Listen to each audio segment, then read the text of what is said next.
Hello, everybody, and welcome back to round number 5 of the NRG series in Chicagoland Modern 10K Showdown. I am Devin O'Donnell, joined by Niall, and we have been watching a lot of awesome modern action today, Niall, and we got some names you probably remember in our feature match area today, or for this round, excuse me, where we're going to be having Connor Mullaly on our main feature match and then Chris Smith on our backup feature match. So that should be very interesting, and to see what the matchups are and see how those play out. As far as anything in terms of the matchup that we're going to be watching, anything you're looking forward to in this round? Yeah, well, we are watching a Boros Energy deck going up against Domain Zoo. We talked about this matchup a little bit earlier, but really just wanting to see those explosive starts from the Zoo player. Now, once again, our Energy player does have two main deck Blood Moons, it looks like, which can be quite the problem when your deck is dependent on various land types. So we'll just have to see how that goes. But either way, I am excited for this matchup. Absolutely. So before we get you down to the feature match area and showcase the action we have, let's take a look and see what these players are playing for today, because we've been talking all day. This is the last event of the season before the end of your championship. So all of those points that are on the line, very, very important for a lot of these players in the event. So first place, $2,400, the trophy, the DreamHack RC invite now, and 30 points on the leaderboard. And you see the payout as far as scaling from there. So a lot of points up for grab. But not only are they going to get $2,400 and 30 points for winning, the person who wins this event is also going to have their likeness on an custom Inkling custom token, which is just probably the coolest thing, the coolest part of this event. Just being able to make your own token. I'm putting you on the spot now. If you were a token, what would you be? Oh man, I actually just got Inkling tokens made of me as a bat, and I love them. Oh, They're okay. beautiful. Inkling did an amazing job, so that's where I'd go. I'm gonna flip it around on you. What would you be? I mean, probably a Rhino token, although, Mm. Rhino's not in a great spot right now. But as we see, Connor Mullaly on the left-hand side of your screen on Boros Energy, going to leading off with a Guide of Souls against Greg on Domain Zoo. And worth noting, Greg does not have the Leyline of the Guild pack. So, Two you know, Scions in hand, though. Wow. yeah, okay. That's not a bad start. I was gonna say if we had an advantage bar, I would put it maybe slightly towards Connor just because of no ley line. Yeah. But we'll have to see where Connor decides to go from here. Perhaps an Ocelot Pride. Yeah, there we go. There's the start that everybody's worried about in this Boros deck, and it's just gonna make a ton of blockers, ton of energy, and gain some life here for Connor as well. Yeah, worth noting, Greg also did have the Ragavan in hand, but I mean, clearly prioritizing just getting probably triomes out or just maximizing for land types. So I think makes sense when you've got a hand of multiple scions, leyline binding, things like this. And we talked earlier about how Ragavan kind of awkward in this matchup. Doesn't attack well, especially on the draw, into a lot of what Connor is trying to do. And Connor kind of has the dream start for Boros Energy here. Yep. Yeah, we'll have to see. Maybe even Connor could follow this up with, Greg's going to maybe go, Steam Vents, play a Sign of Draco, and that is a pretty good start here for Greg. But if Connor has something like a Static Prison, kill the Sign of Draco, able to deal a whole boatload of damage this turn, maybe even, give a little bit of flying with the Guide of Souls trigger, as we see an Elegant Parlor fetched here for Connor. And yeah, like you mentioned, looking at the deck list, Connor, very, very similar to the list that we saw the last time. Although I will say, Connor is playing less Galvanic Discharges and 3 copies of main deck Lightning Bolt, Mm. whereas the energy deck that we saw on camera last time did not have the Lightning Bolt. So maybe a bit of something to keep an eye on here, a little bit more reach here for Connor, if maybe that comes up, but still does have the full 4 copies of Static Prison, and that is the cleanest answer for that Sign of Draco. Right, and we're gonna put an Arena of Glory in the graveyard off of our Surveil trigger here. So we play a Plains for turn and get a Johnny out. Yeah, Johnny's going to trigger the Guide of Souls twice, And, maybe if Connor has some sort of like a lightning bolt for a cat token to be able to flip the Ajani, doesn't quite have a red permanent yet, but still able to, that Ajani is going to do a lot of work here. We'll do a quick permanent check. I believe 8? 3, 4, 5, 8. Be 9 when we make the cat. Yeah, so if Connor has any additional 1 mana creature here, is going to be able to get the city's blessing. We see an attack here from the 2 cats, which is interesting. Greg does have the option to. Okay, we're going to go ahead and block the token. That is going to flip the Ajani.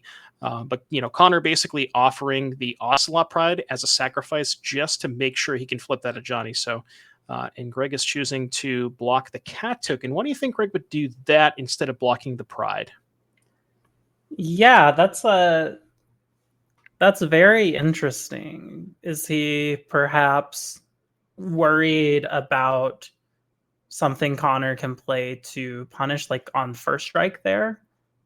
Perhaps a bolt or something, so that doesn't actually get to deal with any other creatures.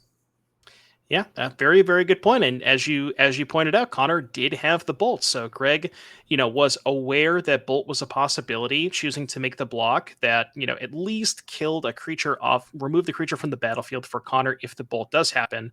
And we see the rare Ajani plus. You don't see that too often. But Ajani is going to plus, and that's going to put a counter on each of the cat tokens. It's going to let Connor deal a little bit more damage next turn. And yeah, there is a lot of stuff here for Connor and a lot to worry about if you're Greg. Where do you even begin here? Looks like we're going to start with a Scion of Draco. And yeah, Ragavan looks not great on this board. Yeah, very, very interesting. I mean, man, 2 Ragavans in hand was pretty rough there for Greg. Definitely like getting the second Scion out. But I mean, this is just one of those Boros board states that are really hard Oh, to I come back love from us. We're it. going to see another Ocelot Pride. We are at enough permanence now. We have the Yeah, city's blessing. and I believe Connor also played a Catapult, which is the secret layer version of Goblin Bombardment. So now not only has a red permanent for the Ajani, but also a way to convert a million of these cat tokens into a bunch of damage. So you got to presume this is probably lights out here for Greg. Yeah, I mean, we're going to go ahead and take care of the board real quick.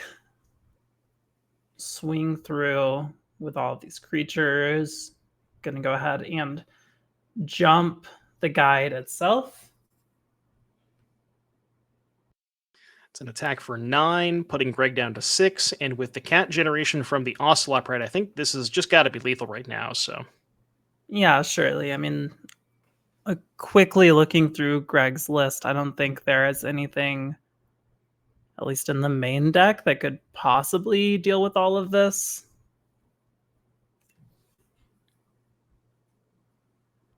We're just going to get bombardmented. Yeah, Bombardment just gonna clean up this game with Greg on 6. Yeah, Connor's like, yeah, make a bunch of tokens, throw them out at your face, and that is gonna do it. Connor Mullaly taking game number 1 over Greg Pino in a very dominant fashion there. That game did not look particularly close. And I think that, due in big part to the fact that Greg did not have the Leyline Scion opener. I think that is probably possibly the biggest part of this matchup, and it's gonna be an uphill battle without it. But as far as sideboards are concerned, starting with Greg, we have a couple of Tidebinders, 2 Consigned to Memories, a Fear Fire Foes, a Pick Your Poison, a Surgical Extraction, 2 Celestial Purge, 3 Pyroclasm, a Wear Tear, and a Soul Guide Lantern.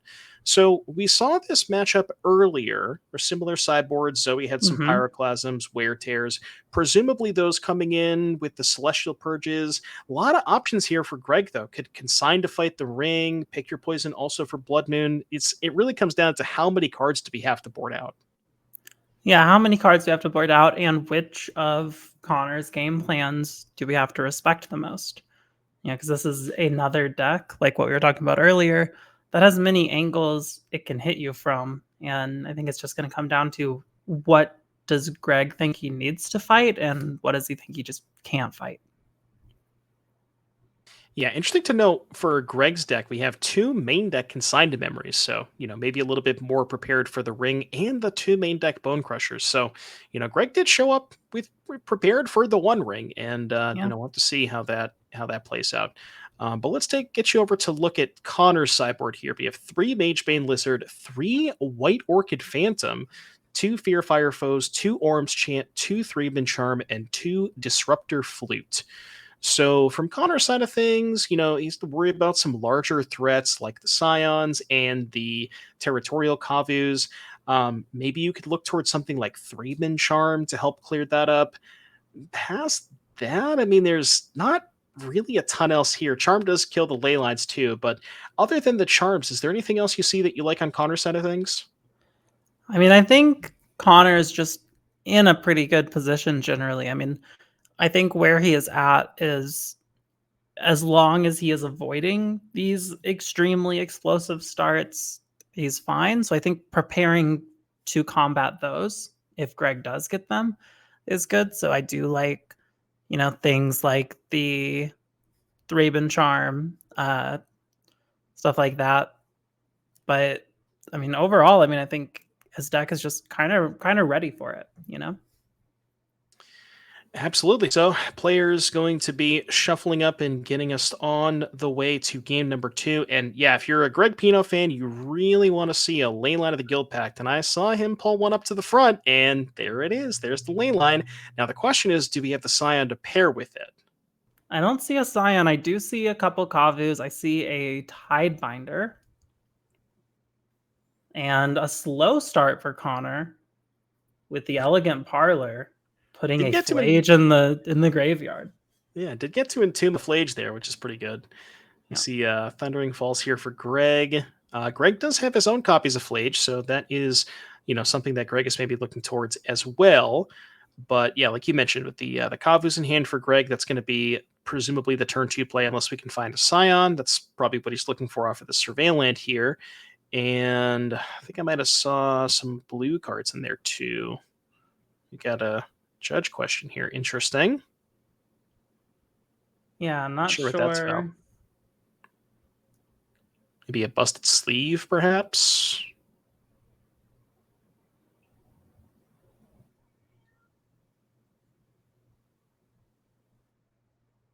Hmm. Okay, seems like we're good.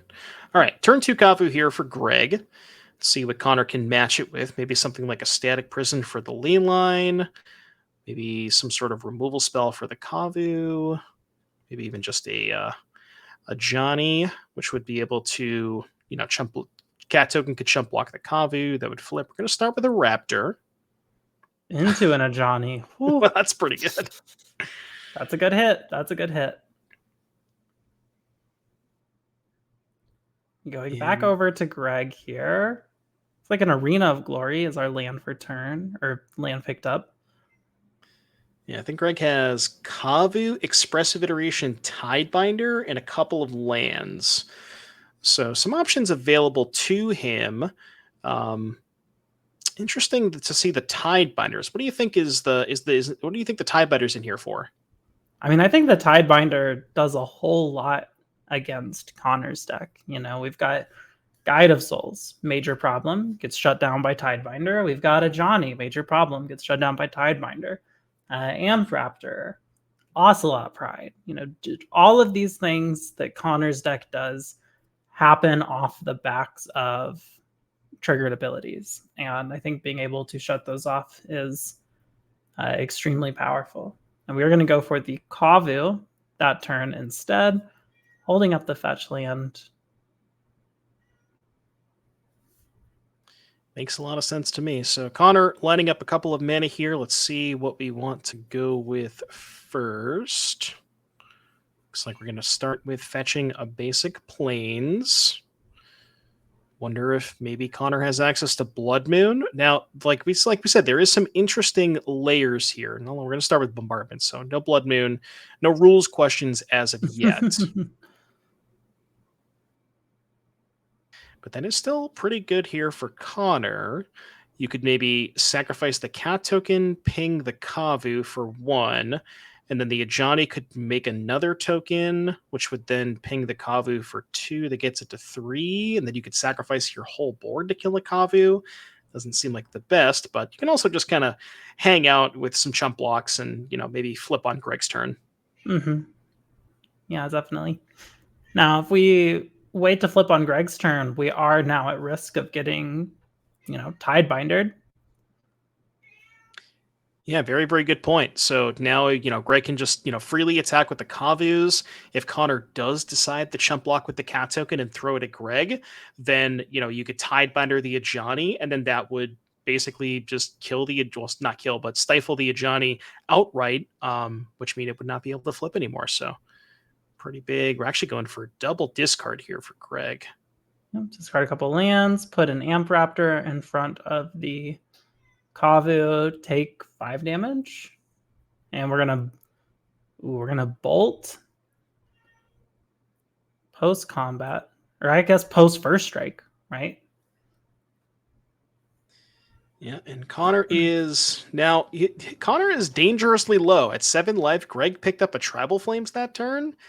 I mean, it's not going to take a lot more for Connor to take lethal damage here, and that's why you can see that those chunk attacks with the Kavus are so important when Greg has access to so much burn. Yeah, absolutely.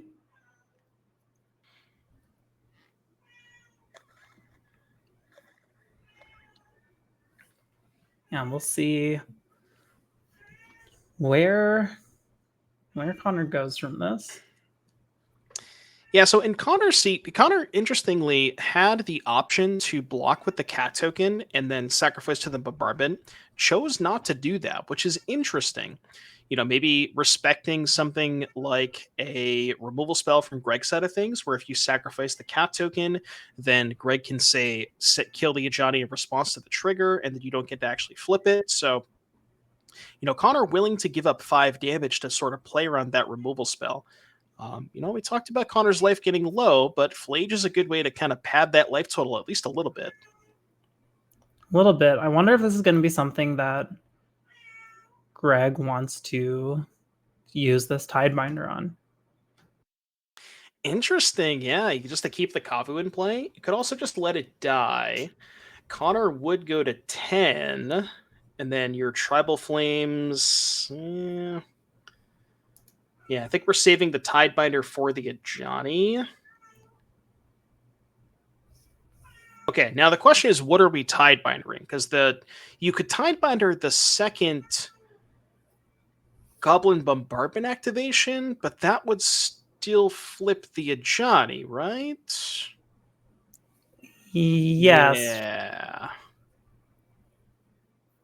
So maybe we are Tidebindering the Ajani flip right now. Yeah, it's interesting because when Greg cast the Tidebinder, he did point to the bombardment, and that's, I think, maybe there was a bit of confusion there.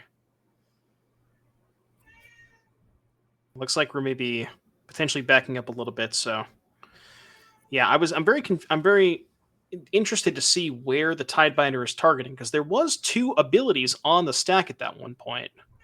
Yeah, so 3 damage from the Flage on the Yeah, Kavu. okay. Looks like we're getting a judge involved. Yeah, so I wonder. Go ahead. We have 3 damage from the Flage, right? Mm-hmm. And the Kavu is a 5/5. And then we pinged it for 1. And I mean, if it seems like it would maybe be strange for Greg to be countering the damage, like the activated ability, Right, from the bombardment, because it's not lethal on the Kavu yet, right? So it seems to me like it would be countering the Ajani flip. Okay, now we're backing up. I There's a think lot we're going just on here. explaining to the judge how everything went down. Yeah, because like you mentioned, it wouldn't make a ton of sense to Tidebinder the bombardment with the extra creature in play, because then the Kavu's still going to die regardless. But it certainly would make a lot more sense to Tidebinder the Ajani because there's no other cats in play. So if you Tidebinder the Ajani, Connor can't respond, sacrifice something else to then flip Right. the Ajani again. Right. Now, if we So are countering the damage, I mean, Connor can just sacrifice the raptor, flip a Johnny, and then we have what, 4 damage marked on the Kavu? right, yeah. So if we are targeting the Ajani, I mean, I guess you would still probably depends on if Connor has another cat in hand. Because if you have an extra cat, then maybe you want to keep the Ajani in play to like later down the road kill the Tidebinder, play another cat, then try to flip the Ajani after that. But it all kind of depends Sure. on what is. So we'll see what the end result is. Yeah, interested to see sort of what's going down here.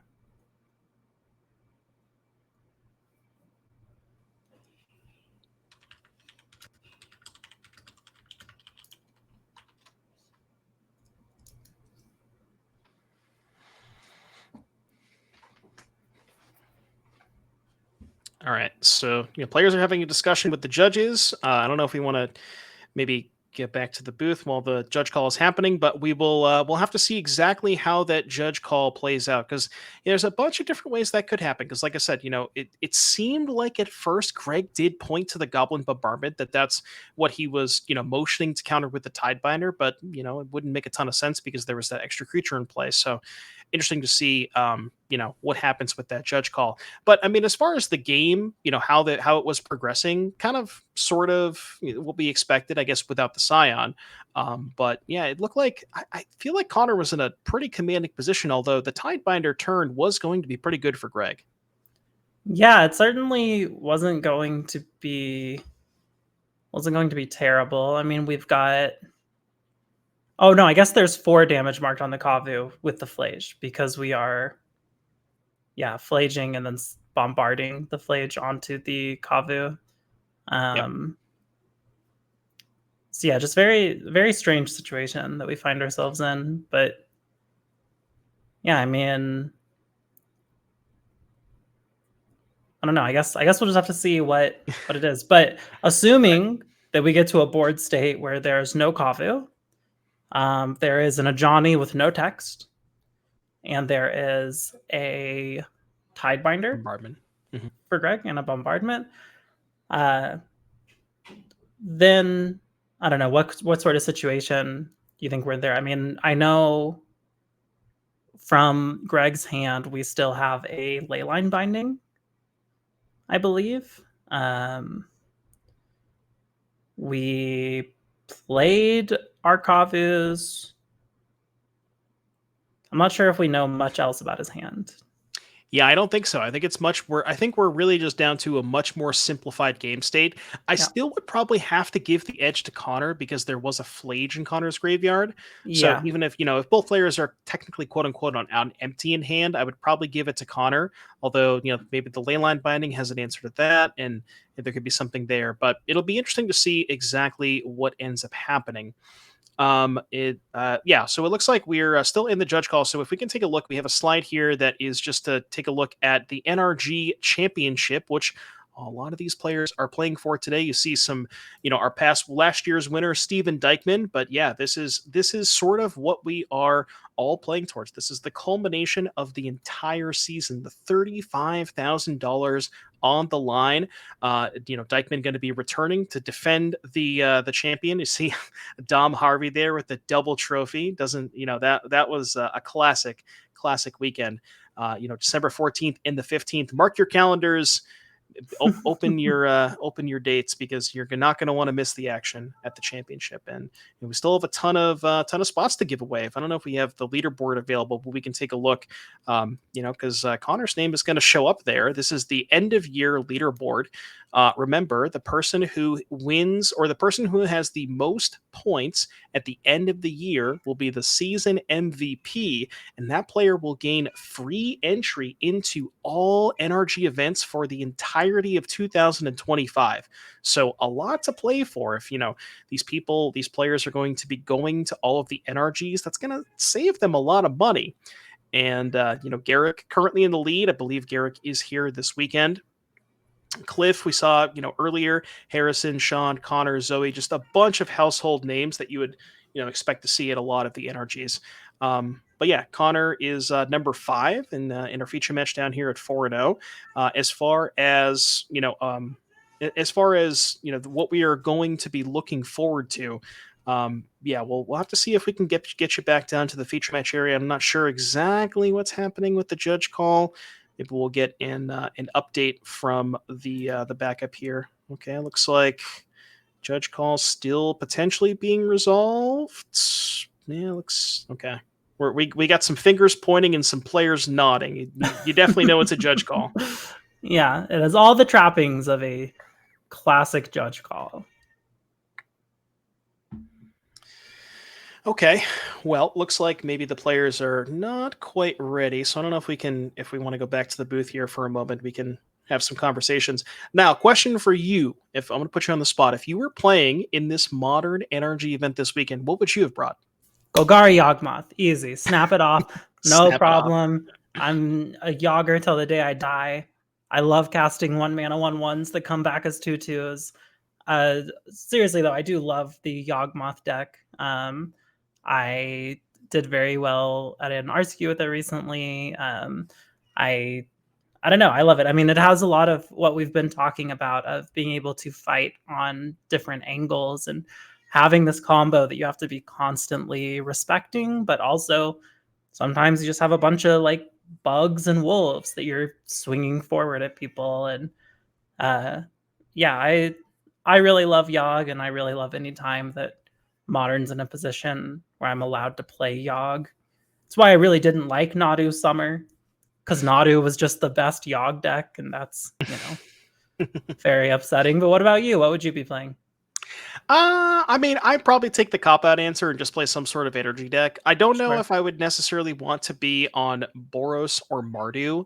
I've been playing a little bit of both recently. I kind of lean towards Mardu because of the Bowmasters for the mirror match, but we have a resolution. So it looks like the Ajani did end up flipping. The Tidebinder also hitting the bin. So, presumably. So yeah, I think we made a cat token with the Mhm. Johnny, and then Dealt it one sacked and the then pinged rest it. of our sacked the rest of our board to get rid of the Tidebinder. But that Yeah. means the Tidebinder must have not countered the Ajani flip. Yeah, so I think what happened is it almost seems to me that, and I'm just making assumptions here, but Sure. it seems like what happened to me is that Greg motioned toward the bombardment, deciding that, Mm-hmm. hey, this is what I'm going to counter. And then after realizing that Connor had the extra creature in play, he was like, oh, I actually meant to target this. And, Mm. that's Yeah, yeah, maybe where yeah. we can't back up. So I think that's probably what happened, but we will have to see. Leyline Binding taking care of a Johnny, and Connor not on a ton left over, but there is still that Flage. Oh, so the Flage there. I was wondering why the Flage was sideways. It got exiled by one of the Kavu triggers. I was confused by Yes. that. Yeah, yeah. All right, and then here is the Blood Moon. Now we do have a plains for Greg already, so not totally out of it. Oh, Yeah, and that Scion's a huge top deck. wait, does Leyline still work? How is this? So, Leyline of the Guild Pact, so there is layers when it comes to the non-basic lands, but when it comes to the basic land, regardless of which one comes into Hmm. play first or second, the basic is always going to be 5 types. Sure. Yeah, the Scion, huge pull for Greg there. Yep.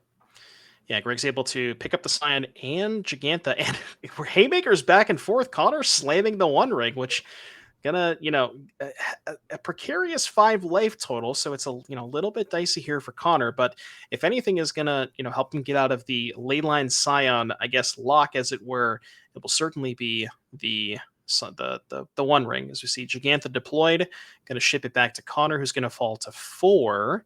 And yeah, it's really going to come down to, can Connor find a way to remove the ley line of the Guild Pact? Because can't really kill that Scion without it. Yeah, and is that... Oh man, Greg's just got everything he needs all wrapped up in his hand here.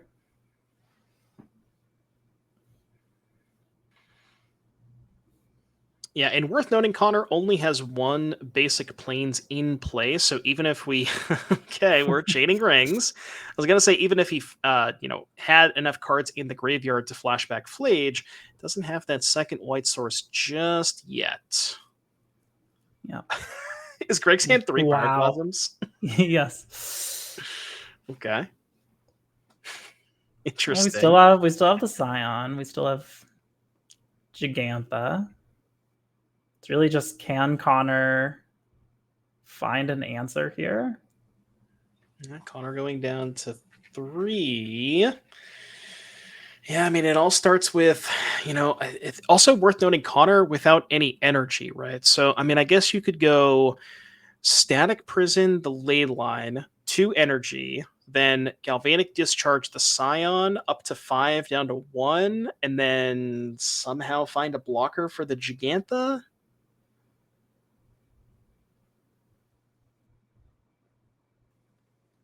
Maybe.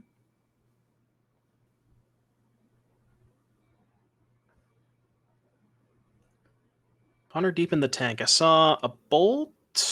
I've got a Thraben Raptor. Charm. Yeah, it could be a Charm. Yep, Charm pulled to the front. So Charm is going to presumably take care of the ley line, because you can't really interact with the Scion unless you do that. Oh, he's going to kill his own Blood Moon. All right, interesting. Okay, now where do we go? Now, which way, Connor? It's an interesting place to start. Fetching. Getting a Plains. Oh, is this going to be... Oh. Oh, well, Looks it like seems like we may have just lost the feed. Hopefully, we can get that back up for you in just a moment here. Connor's play of Thraben Charming his own Blood Moon, too much for the camera to handle. Could not possibly fathom killing the own Blood Moon with the Thraben Charm. So, Connor's genius play has broke the camera, and we will, have to see if we can get that back. I don't know if you want to go back to the booth while we try to get it back, but this game's probably... Oh, all right, never mind. Camera's back. We are good to go.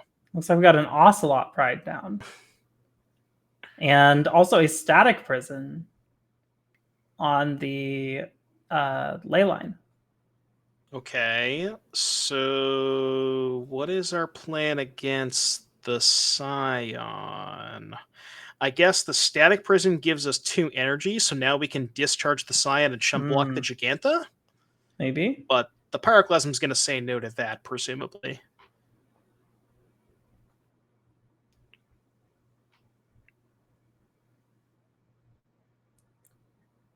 All right. Choosing to not cast the Pyroclasm pre-combat, so looks like the Ocelot Pride is going... Okay, never mind. Now I'm confused. Okay, anyways. Looks like Connor is packing it up. This is an interesting game. Okay, anyways. I believe we are going to go to game number 3. So, players tied up at 1 apiece. Greg going to be on the draw for this game. Connor going to be in the play. And, all right, Gigantha has trample because of the Scion of Draco. That is what I think what is maybe something that Connor didn't account for. But in any case, yes, game number 3.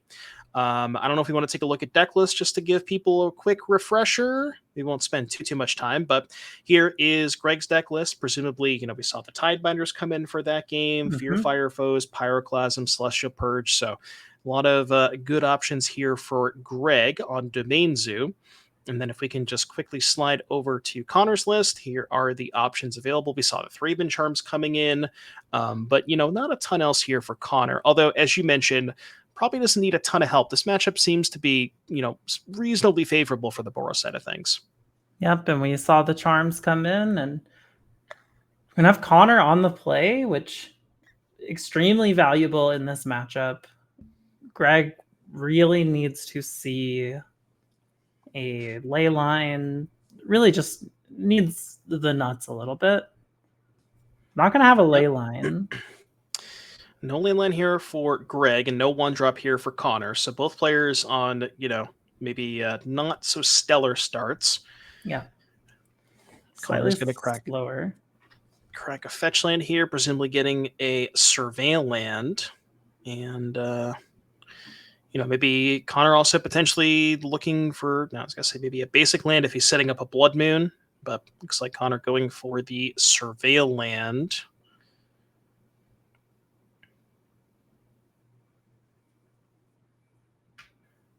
Maybe trying to find a 2-drop here. Maybe he already has a 2-drop. Can't really get a good look at Connor's hand.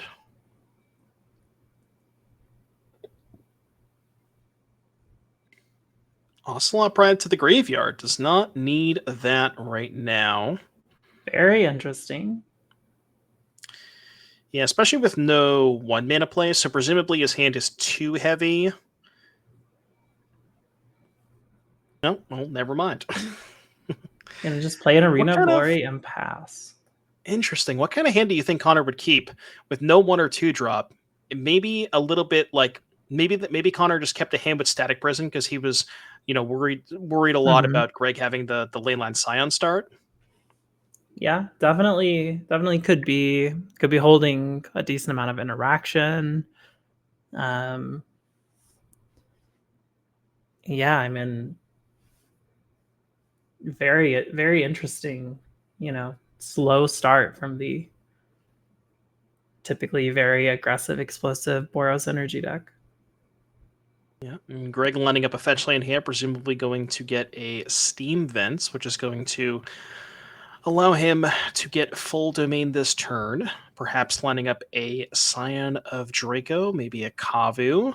It's one of probably going to be one of those two. Those are the two better 2-drops. I have seen some of the zoo decks kind of include the Ajani Guide of Souls Ocelot Pride stuff, but Greg has elected not to play those cards this weekend, as we do see the Scion hit the battlefield. This is going to be double Bolt. Okay. Bolt and Galvanic, very nice. Yeah, so it looks like Connor did appear to keep a hand that was maybe a little bit more reactive. Just in case, assuming the worst case scenario that Greg has the Leyline plus Scion start. Perhaps a Blood Moon here. Perhaps. Yeah, could be. Fetch a Plains. Yeah, I mean, this could just be lights out. Basic Plains, Blood Moon. Greg can't cast any spells. There's the Basic Plains. It's 3 mana. And that's the Blood Moon. Huge, huge play for Connor. Very hard for Greg to come back from this. Yeah, and at this point, Greg basically needs to find the basic planes. Because I noticed that some of the zoo decks play 2 basics. Let me look at Greg's list. Got a plains and a mountain. Yeah, plains and a mountain, but the mountain's not doing a lot here. The mountain is not what we need right now. The basic planes would allow Greg to cast that binding, but Connor's not going to give him a lot of time to find it. There's the Purge too. Just all the answers to Blood Moon in the hand, but unfortunately here for Greg, no white mana. So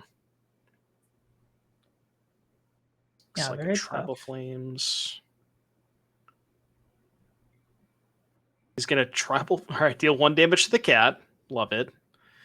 And then presumably just bolt the Ajani. Yeah. Yeah. Clear out the board. A little bit of a 2-for-1, but yeah. Yeah, I mean, if you're in Connor's position, that's okay. There's the 1 ring, and with Greg unable to cast basically any spell, it's going to be really hard for him to get out of this. Oh, we can deal 1 damage to something. Not this turn though, because Connor's got protection. Oh, and also missing land drops.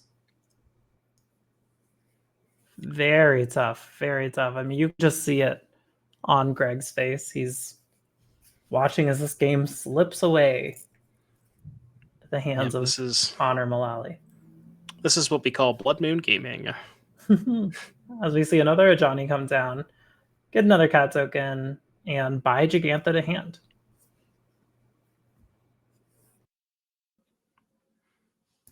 Greg looking at Bunch of really cool cards, but unfortunately cannot cast a single one of them. Yeah, no Well, that's not lands. true. Can cast Tribal Flames.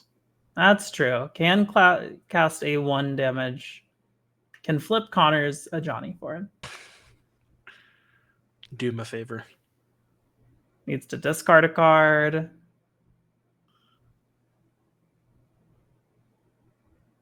Nope, just gonna go ahead and Tribal Flames you for 1. Ooh, feels Zap. bad. Feels bad. Taste that. Take 1 damage, Connor.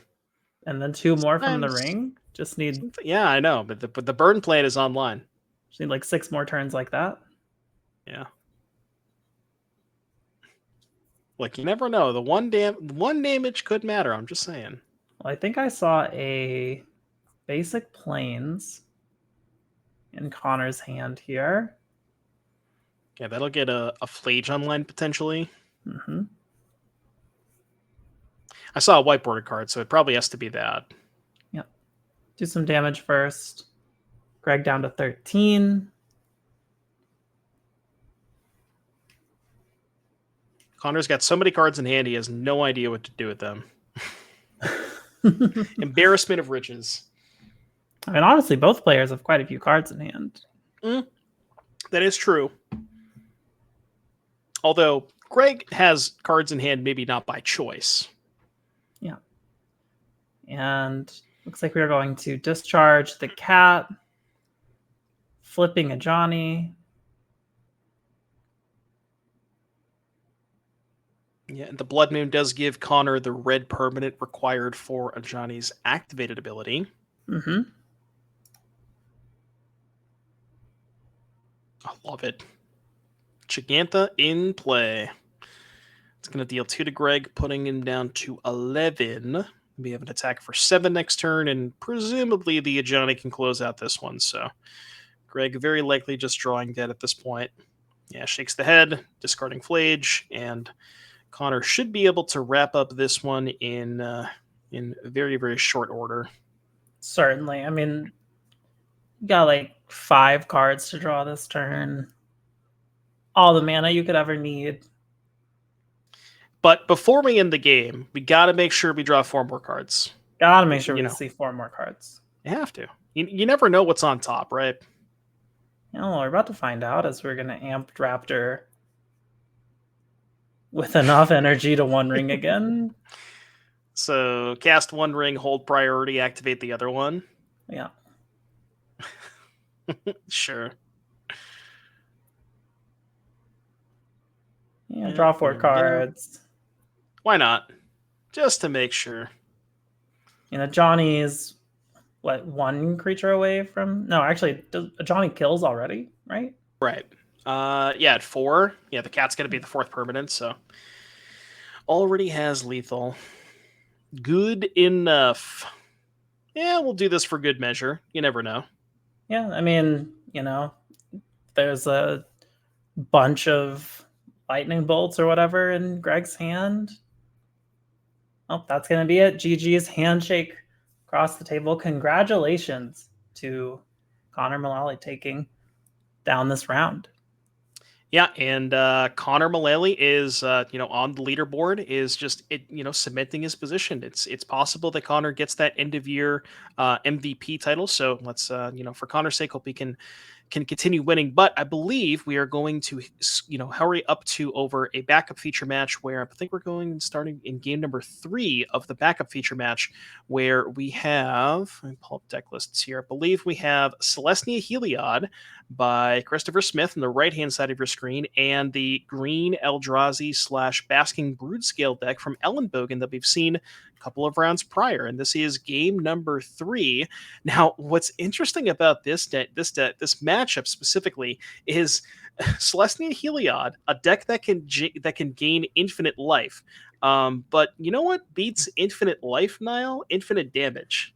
Yeah, that does win in the infinite life versus infinite damage race. And looks like we are fairly early in our 3rd game here as Christopher playing his 4th land.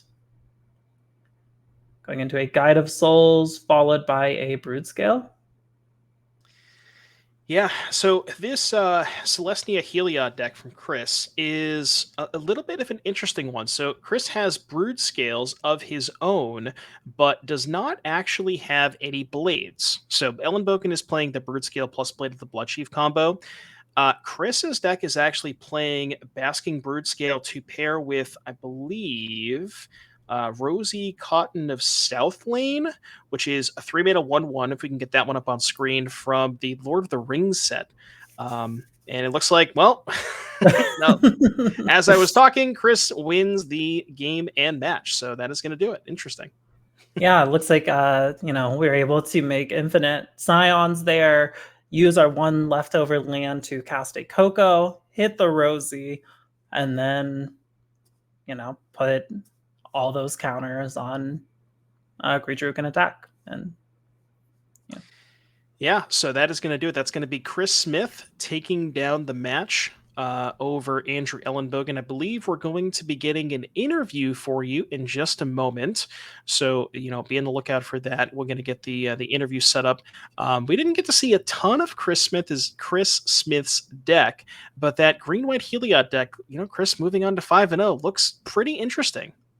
Yeah, definitely. Very, very excited to see what Chris is able to do going forward this weekend with the deck. And, if he's able to clutch out 6-0 all the way to the end of the event, maybe secure an invite if he does not have one already. Yeah, for sure. And this particular deck list, we didn't get to see the entire deck list, but it is there's a lot of cool stuff going on here. There's an Enduring Innocence. There's a couple of Agatha's Soul Cauldrons, the Bird Scales that we saw, Recruiter of the Guard, Ballista, Collected Company, Utopia Sprawl. So a lot of cool stuff going on here, and I believe we are in a moment going to be getting Chris Smith in the booth for an interview. And there you go, congratulations, Chris Smith! You're advancing to 5-0 in the the Infinite Life versus Infinite Damage matchup, which I thought was pretty interesting. Talk to me about that matchup. What was going through your head? So the big thing is, as you mentioned, it's infinite life versus infinite damage. So I kind of just moved away from trying to do infinite damage or infinite life. So I just was trying to avoid spike feeders. I actually boarded a few of them out. There's some combo loops that like it is relevant for, but not enough to like really make it worth like playing multiple copies of it in my deck. And it's just about racing, trying to find like a good fast start. And the other thing is with your Ariok champion, whenever your opponent makes like those Eldrazi Scion tokens, it actually will gain me the life, so then they can't actually kill me with infinite damage with just one Flesh Raker. So that's kind of some of the things that were coming through my mind. Yeah, we only got to see just the very last part of your match with Andrew there, but how are you feeling going into this weekend with this deck? I'll be honest, I didn't have like any set expectations beforehand. I just wanted to play a deck that looked fun, interesting to me. I fell in love with Brood Scale. I watched Matt Nass play a bunch of it, and originally I was playing a deck just like Ellenbogen's, and then I kind of just moved away. I was playing Devoted Druid combo with the Brood Scale in the deck, and then afterwards I was like, maybe the format just can't handle infinite life. I started playing it, and I went 9-1 in leagues with the deck. Well, 7-3, but two of them would have won if I had infinite life, but they just didn't concede to it, and they just were able to kill me. Yeah, I mean, have you been having fun with it today? I mean, obviously you've been winning a lot, but Yeah, have you just liked the games? there's been so many like random things that I never thought would pop up. I ate my like spike feeder with my I got the soul cauldron, so when my brood scale got infinite powered, I was able to just pay two, give something else infinite power, so then I could just make a board field of infinites. I had one game where I had no board state. My opponent had lethal on the battlefield. I was at 2 life, and I just go Coco and hit spike feeder, Heliod, and they were like, I guess I lose. So it's just like good vibes, and I really like having like a backup combo deck. So I have like 2 Yeah. different combos in the same deck, and that's just kind of play pattern I like. And with like the brute scale, I'm actually able to attack and like have that damage plan where before Heliod couldn't do that. Yeah, and you mentioned you're talking about the Agatha Soul Cauldron seems really, really sick card in this deck. There's so many things you can do with it. There's Heliod, Brood Scale, Ballista. I mean, what is like you mentioned the one line with the Soul Cauldron on Brood Scale. What's like the how has Agatha Soul Cauldron been for you today? Today it hasn't popped up too much, but there's always games where you'll have like Spike Feeder and you'll like just need to be able to gain some life, be able to just like be able to push that extra damage. And I actually had one game versus Tron where like my battlefield was super good. I had Guide of Souls out, I had Brood Scale that just came in. My opponent was at 13.